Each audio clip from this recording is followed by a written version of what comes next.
9 март космонавтика белән бәйле булган истәлекле даталарның берсе нәкъ 61 ел элек Чернушка кушаматлы эт утырган космик аппарат Иске Тәкмәк авылы басуына төшә. Беренче космонавт Юрий Гагаринның гомер бәйрәмендә нәкъ шушы көнгә туры килә. Шул уңайдан туган якны өйрәнү музеенда тарихи чара үтте.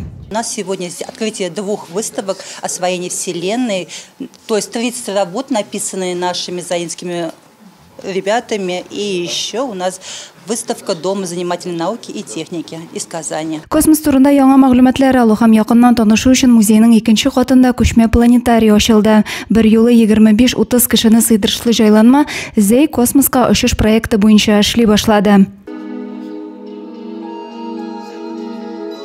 Музейда беренче мәктәп укучылары тәүге тапкыр планетарий белән танышты. Алар 3D технологияләр ярдәмендә ясалган космос, фәннең тылсымлы дөньясы турында сөйләүче фильмнар белән танышты. У него 9 фильмов, в том числе и про Великую Отечественную войну. Надеюсь, он будет популярен для заинцев. У нас пока посетили ученики школы номер 1. В связи с ковид-ограничениями, к сожалению, мы еще не можем выезжать, но надеюсь, скоро ситуация переменится. Шарага Казаннан кунаклар да чакырылган. Шуларның берсе учучы Азат Хаким музейга башкалада җыела торган Ту-160 самолеты модулен һәм гермошлем бүләк итте.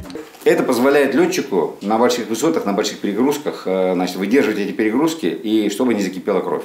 Музей җитәкчелеге Зей сәнгать мәктәбендә шөгыльләнүчеләр арасында бәйге дә игълан иткән иде. Укучылар кулы белән ясалган 30 картинадан торган күргәзмәдә сәләтле яшь буын үсүен күрсәтә. Адилә Борханова, Денис Ипатов, Зей хәбәрләре.